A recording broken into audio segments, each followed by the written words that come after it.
Dando continuidade então àqueles pequenos áudios da história sobre a heresias e tentar compreendê-los, nós vamos falar então da gnose.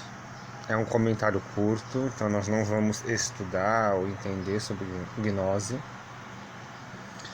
mas é um comentário curto para tentar compreender que essa heresia houve na igreja. Essa heresia ela ainda persiste nos nossos dias de hoje. Ela é uma heresia modificada, que sofreu metamorfoses, não é? Mas ela existe nos tempos atuais. Nós não vamos falar da gnose agora, né? Enquanto ela subsiste dentro da igreja e no mundo. Há pessoas seculares que se autodenominam gnósticas, e você vê claramente que elas são anticristãs, que elas são cristofóbicas, né? Mas há dentro da própria Igreja Católica pessoas que são adeptos, conscientes ou não, da gnose. Da gnose enquanto ela hoje, na sua faceta, né? Faceta, eu digo, é o nome que se dá a como ela se apresenta hoje, né? A face dela hoje nos nossos dias. Então nós vamos começar a falar. Então a gnose ela veio externamente, ou seja, a gnose da heresia gnóstica se deu porque os gregos, de forma especial os gregos, mas outras pessoas pagãs começaram a ser batizadas. Então o que acontecia? A pessoa era batizada, não é? E de repente, em algum momento, ela queria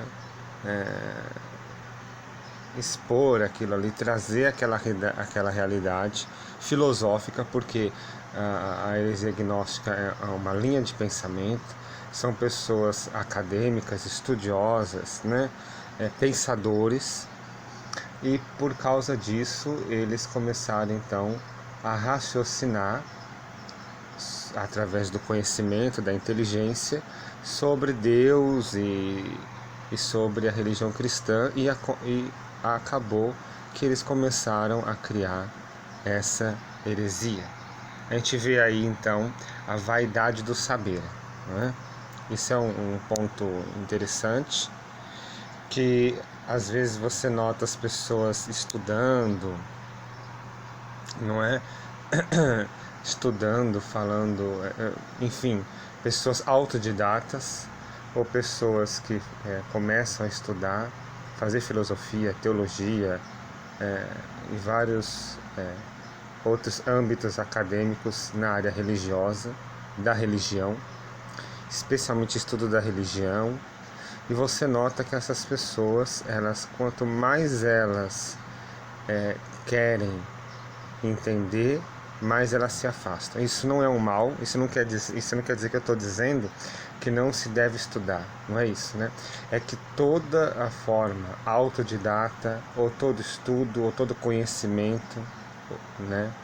Todo o processo acadêmico sobre a religião, sobre a fé, ela deve ser feita baseada na doutrina católica, não é? Especialmente tomista, escolástica, e ela deve se basear também na oração, deve ter como base fundamental a oração e a doutrina católica, a Sagrada Tradição. O magistério, a Sagrada Tradição e as Sagradas Escrituras. Se você não fizer isso, você vai com certeza ser um gnóstico, com certeza absoluta. Então existe o gnosticismo platônico, que nós não vamos tratar, e o gnosticismo, a gnose, enquanto ela foi a heresia. Tá? A diferença é que a gnose platônica acha que esse éon, que se chama Demiurgo, esse éon, ele é uma divindade boa, né? Essa é a diferença. Mas o que acontece? O impasse da gnose, ela se dá com a existência do mal. Nós não vamos tratar aqui sobre a existência do mal, né? Então, talvez um outro momento, porque é um assunto muito interessante, o mal, né? Então, nós temos que destrinchar o seguinte: o mal não pode ser uma pessoa, que no caso seria o diabo. Porque se assim fosse, então nós teríamos duas divindades, né? Ou seja, que existe um Deus bom e existe um Deus mau, no nosso caso, dentro da fé católica, esse Deus seria o diabo, né? Então o diabo não seria uma criatura de Deus, seria um ser incriado, opositor, né? Uma antítese de Deus, né? Um contrário da pessoa de Deus, e não é isso, né? O diabo, ele é criatura de Deus e ele atua no mundo porque Deus permite, e no fundo Deus permite que o diabo atua com a maldade, né? Com os males que ele suscita, para que Deus possa tirar dali um bem. Então o diabo é permitido por Deus no mundo, né? E ele tem limites. Então isso fica claro, por exemplo, no livro de Jó, né? Quando o diabo vai lá, vai pedir permissão para Deus, ou seja, ele não pode causar o mal sem a permissão de Deus, vai pedir a permissão. E aí Deus disse: pode fazer o que você quiser, só não toca na vida dele. Então Deus põe limites, né? Isso aqui também é um outro assunto que nós não vamos tratar, não é um assunto interessante, mas também não vamos falar dele. Então, os gnósticos, eles diziam assim: não, Deus não pode ter criado o mal, né? Então nós não vamos aqui tratar do mal, como nós já falamos, Deus não pode criar o mal, mas o mal existe. Então houve os éons de Deus. Os éons ou éons foi apropriado pelos gnósticos heréticos para designar a série de poderes espirituais evoluídos pela emanação progressiva do ser eterno de Deus, que começou a criar o mundo material, né? A se relacionar com o mundo material, quer dizer. Então, por exemplo, a Sofia, né? A Sofia é a sabedoria, né? Para quem não se lembra não teve acesso a esses conteúdos teológicos, filosóficos, etc., essas coisas todas. Então a Sofia é a sabedoria, né? Assim como a bondade, assim como enfim, todos esses elementos que fazem parte do ser divino de Deus, eles seriam éons, ou seja, deuses, divindades menores. Aqui essa linguagem, eu vou usar essa linguagem, mas a pessoa que está escutando compreende que existe um único Deus verdadeiro, que os deuses existem, mas eles não existem por si próprios, ou seja, eles não existem por antonomasia, né? Ou seja, os deuses não existem porque realmente eles existem enquanto divindade não criada. Eles existem porque nós, seres humanos, os fizemos existir. Nós damos poderes às divindades, né? Que isso se chama idolatria, né? Nós criamos deuses. Então, nós falamos aí da televisão, nós falamos aí da internet, nós falamos do dinheiro, do prazer, né? Tudo isso pode ser uma idolatria, isso pode ser uma divindade para nós, a gente pode criar ela como se fosse um Deus e nós idolatramos.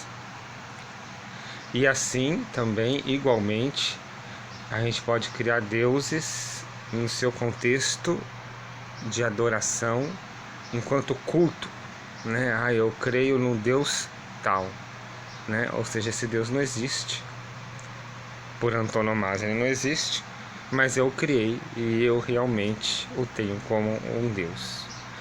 Então, eu vou usar a termologia deuses, divindades menores aí, para usar a linguagem gnóstica, mas você que está ouvindo já compreende que nós estamos falando que não são divindades por antonomasia, mas sim porque foram tidas como divindades, tá bom? Então, para os gnósticos, eles acreditam que esses eons são seres, divindades menores, deuses menores, né? Que fazem parte dessa emanação de Deus. Então, o que é a emanação? Aquela força, aquela imanização que sai da pessoa divina de Deus, e essas emanações se tornam personificadas, ou seja, se tornam pessoas, se tornam deuses, divindades menores, com menos força, com menos poder. Então existem as mais próximas e as mais distantes. Então, muitas delas, pela gnose, são casais, inclusive híbridos ou não, ou até mesmo casais como que um macho e uma fêmea, não é? Isso nós não vamos tratar, porque nós não vamos estudar sobre gnose. E um deles, de forma especial, ele está nos livros apócrifos, que muitos dos livros apócrifos não foram aceitos pela igreja exatamente porque eram gnósticos. Então aqui você tem que entender que os livros apócrifos que apócrifos, né, que a igreja renunciou, foi exatamente porque elas continham realidades gnósticas, tá bom?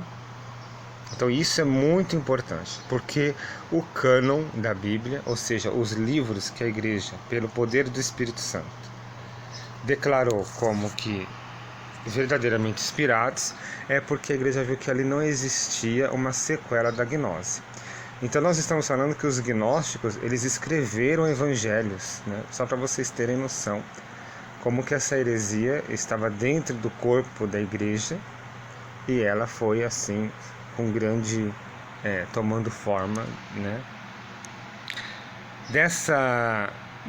Desse eon existe um chamado Demiurgo, tá?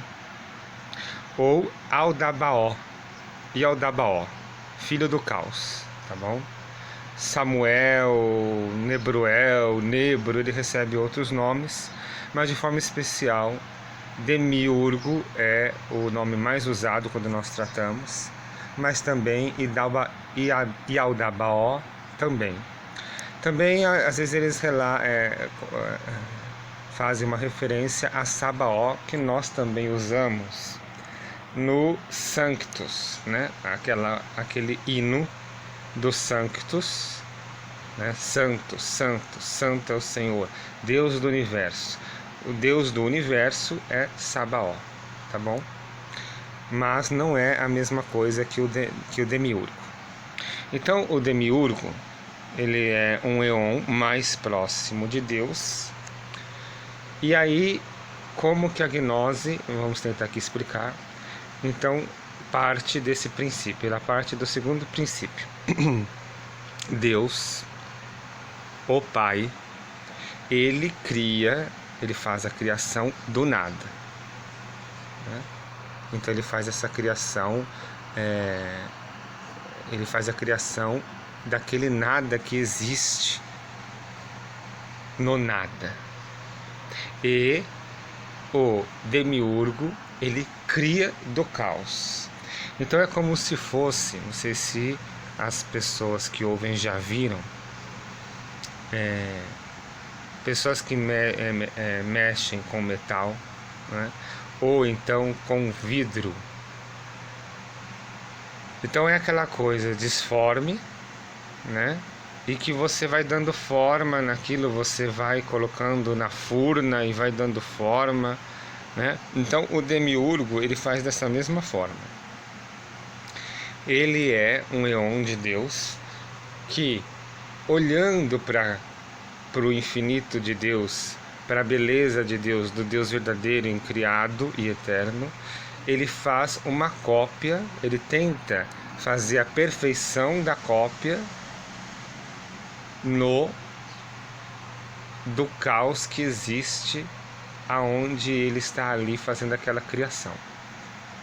Tá? A imagem do Demiurgo é um Deus que um Eon, que ele vai lá, ele põe a mão no caos, ele começa a fazer um modelo para tentar fazer uma cópia perfeita. Por isso ele é chamado de o artesão, ele é chamado de ele também é chamado de o para o povo, aquele que faz para o povo,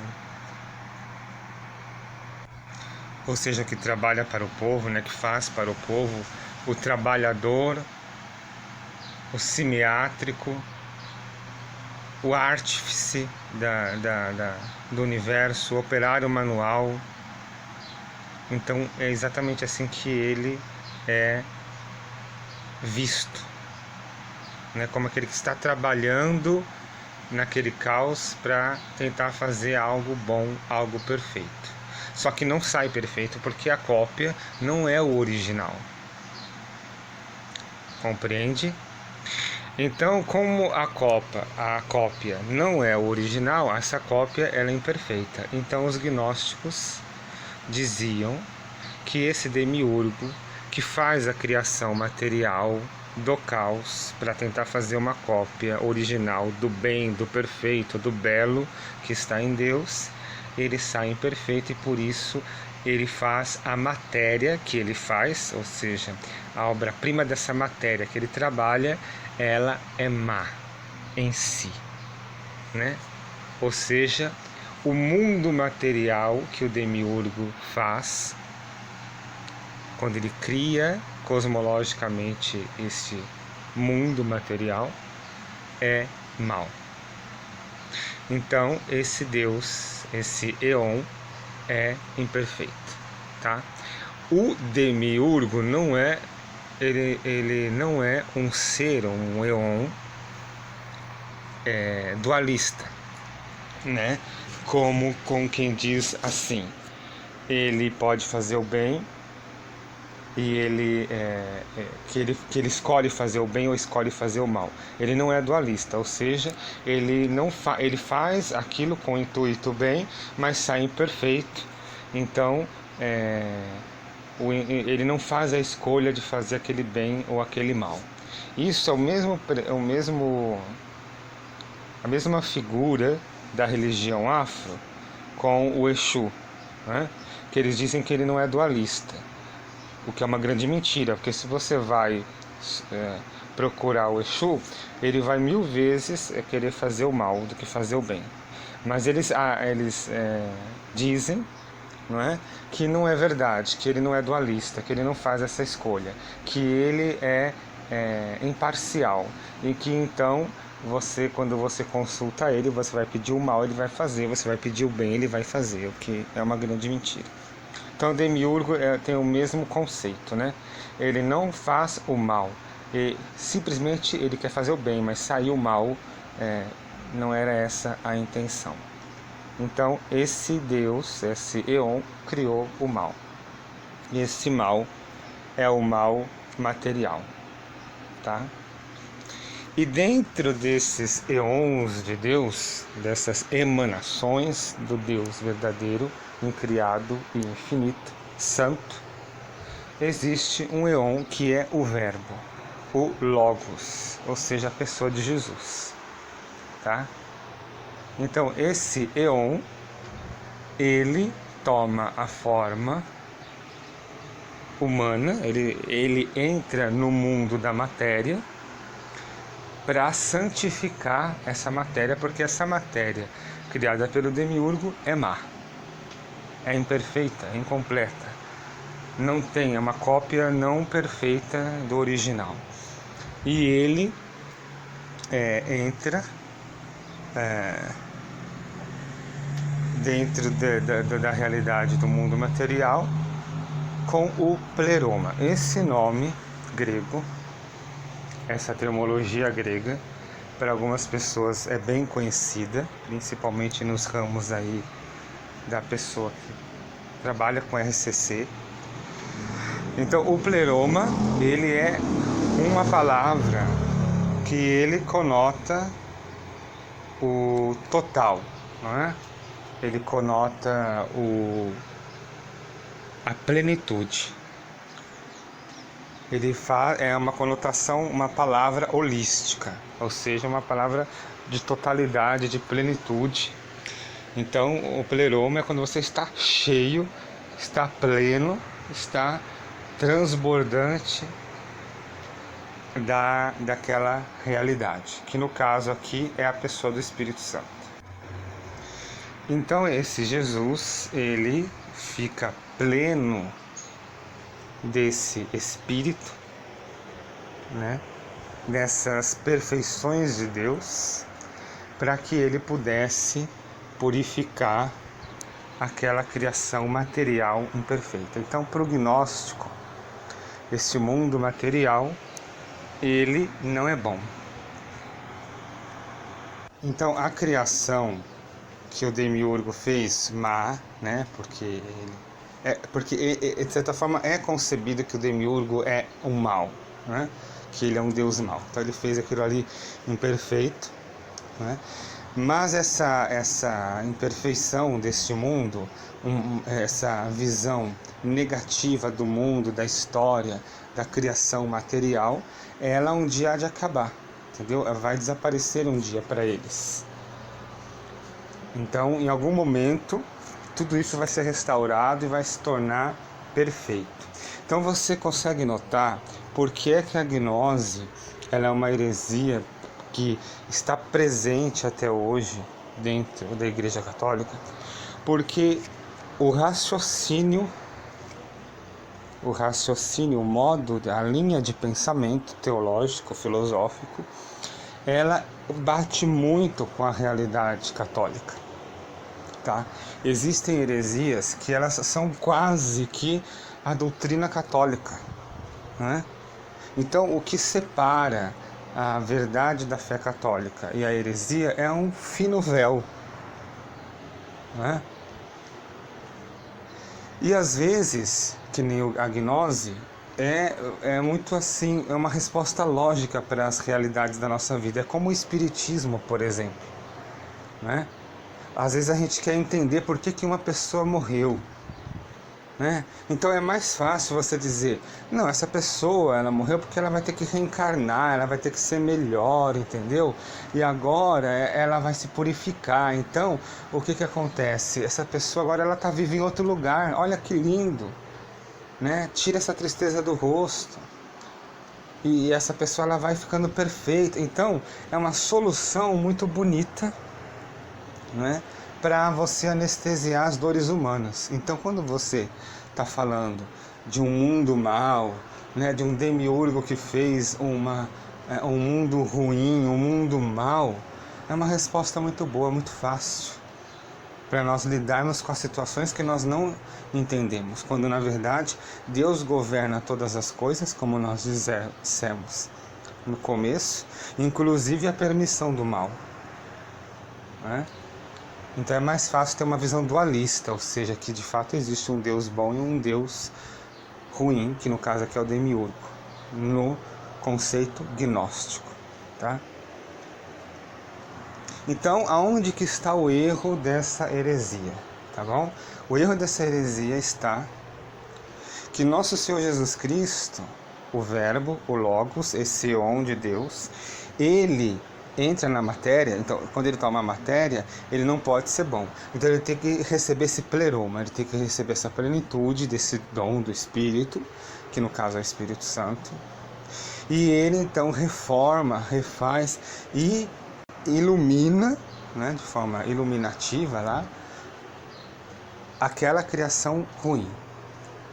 Como há uma separação, também um dualismo, né? Ou seja, que o Jesus homem não é o mesmo Jesus Deus, que no caso é o que nós cremos, porque a gnose separa mais ainda, né? Para ela, a alma de Jesus, de fato, recebe esse pleroma que atua no corpo, mas o corpo faz parte dessa matéria ruim. Então, aquela alma cheia de pleroma, cheia da plenitude de Deus, ela vai fazendo com que aquele corpo purifique e dê os ensinamentos, porque gnose significa conhecimento, significa sabedoria, significa saber, ter o entendimento das coisas, né? Então, esse pleroma na pessoa de Jesus ilumina, né, a matéria ruim. O erro da heresia está aí, porque não é essa a verdade que a fé católica professa. A fé católica professa que Jesus Cristo, ele tem duas naturezas numa única pessoa, na sua pessoa adorável, que nós chamamos de união hipotástica, ou seja, Nosso Senhor tem duas naturezas, a humana e a divina, numa única pessoa, a sua pessoa do Verbo, a pessoa de Jesus Cristo.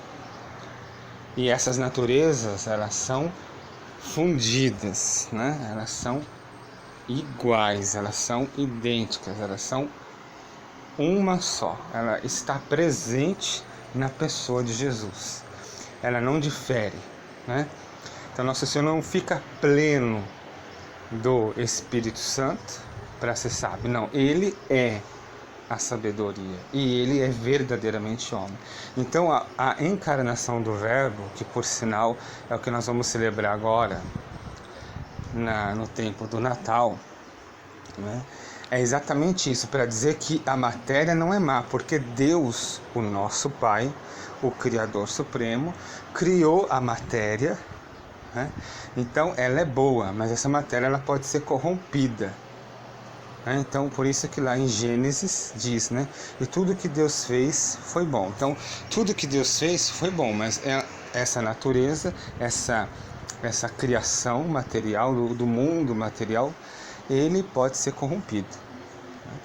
Mas nós cremos na carne, por isso que nós dizemos lá na profissão do credo, né? Cremos na ressurreição da carne, ou seja, que cremos que esse mundo material é bom e que se houve uma corrupção dele por causa do pecado, há também uma restauração dessa matéria, né, pela pessoa de Nosso Senhor que opera no mundo, que opera por meio da sua sagrada paixão, a redenção da nossa alma, né?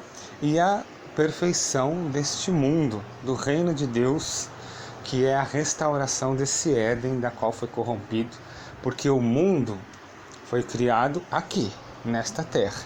Por isso que a Jerusalém celeste ela vai descer para onde ela estava, né?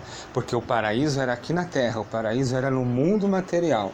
Hoje o céu empírio está lá em cima, aonde habita as almas eleitas, os santos, os justos, né?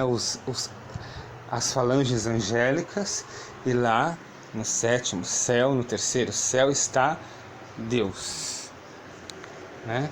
Que é em si mesmo intocável, né? Transcendente, né? Então Deus, ele se faz Deus conosco na pessoa do Filho, mas Deus na sua essência, enquanto ele, o Pai, é lá, né? Transcendente, intocável. Nós não podemos, por mais que nós queiramos compreender, nós nunca vamos chegar à compreensão de o que ele é, de quem ele é. Ele continua lá. Que a partir de quando Deus for entendido, então ele vai deixar de ser Deus. Ele só continua sendo Deus porque ele é incompreensível, não é? E por isso ele está acima de tudo. E todas as coisas estão abaixo dele. E só ele está acima de tudo. Então ele está lá, né? Intocável, nessa realidade transcendental que nós não conseguimos chegar, nem depois da morte, nem quando nós recebemos a glória. Só que esse céu, essa Jerusalém celeste, como diz o Apocalipse, ela vai descer, ela vai vir para a terra, porque foi aqui, neste mundo material, que Deus criou a sua criação. Então ela é boa, ela precisa de restauração, ela precisa ser purificada, ela precisa, não é? Mas ela é boa em si, como a vida é boa. Aqui também nós não vamos tratar disso, mas aqui que nós vamos tratar em outro momento de outra heresia que também tem relação com isso, que são exatamente as questões, nós não podemos isso, não podemos aquilo outro, né? Do mundo que nós estamos falando. Não podemos ir em tal lugar, não estou falando aqui das coisas que realmente são pecados gravíssimos, lugares de pecado, vestes imorais, músicas contrárias à sã doutrina, não estou falando disso. Estou falando que há muitas coisas boas neste mundo que nós vivemos, de comer, de beber, de se divertir, que são boas em si, né? Porque tudo que é mal foi corrompido, e foi corrompido pelo diabo através do homem, né? Então o homem é corrompido e o homem começa também a corromper a criação, né? Então aí nós vemos a destruição de várias realidades da natureza, da criação, o mau uso delas, né? O mau uso de várias realidades do mundo, né? Da música, por exemplo. Então a música, antes do processo revolucionário, ela sempre foi boa. Não é ruim dançar, não é ruim escutar música, mas hoje nós vivemos numa sociedade em que, se você espremer o que sobra de letra boa de música, é quase nada. Para você dançar é pior ainda, né? Então, quer dizer, a música é boa, a dança em si é boa, mas houve um processo de corrupção nela, e que torna ela cada vez mais difícil de você dançar, de você ouvir uma música, de você usar deste mundo enquanto ele é um bem. E assim também todas as outras realidades, como comer e beber, que apesar inferior, né? Comer, beber é uma realidade inferior do ser humano. E além do mais, hoje, né, que nós comemos pelo prazer de comer, com o pecado da gula, quando nós deveríamos comer somente para nos sustentar, porque é isso para que serve a comida, não para se deleitar, mas para ter sustento, né? Então ela é boa em si para ter sustento. Ela se torna má quando ela se torna exatamente uma realidade de prazer, não é? Onde eu quero comer e pecar no pecado da gula, e ali vai outros pecados relacionados a vários outros fatores, especialmente da área sexual e tudo mais. Então a gnose, ela é isso, né? A gente fez uma tentativa aqui de tentar fazer ela o mais acessível possível, porque ela é uma gnose assim, difícil de se compreender, porque foi feita por pensadores, por pessoas que tinham grandes conhecimentos, e aqui foi tentado dar então uma explicação mais clara, mais razoável, para que a gente possa tentar compreender como ela é. E vocês podem ver que já nessa fase nós vemos que a gnose aí existe. Hoje ela está numa metamorfose, mas ela ainda existe hoje, até mesmo dentro da igreja, com pessoas, com grupos que estão dentro da igreja e com pessoas fora da igreja, pessoas seculares que se autodenominam aí. Vocês podem ver, eu sou gnóstico, né? Mas a gnose deles também hoje não é como essa daqui. Ela tem várias ramificações e metamorfoses que ela passou. Então essa foi a parte que nós possamos tirar dela um bom proveito, dessa em âmbito de curiosidade, de saber, de entender. Não dá para a gente estudar agora, não é esse o intuito desses áudios, estudar essas heresias. Então por isso que ela é superficial. O importante é saber que ela existe, o importante é saber que ela é uma heresia, o importante é saber que nós não devemos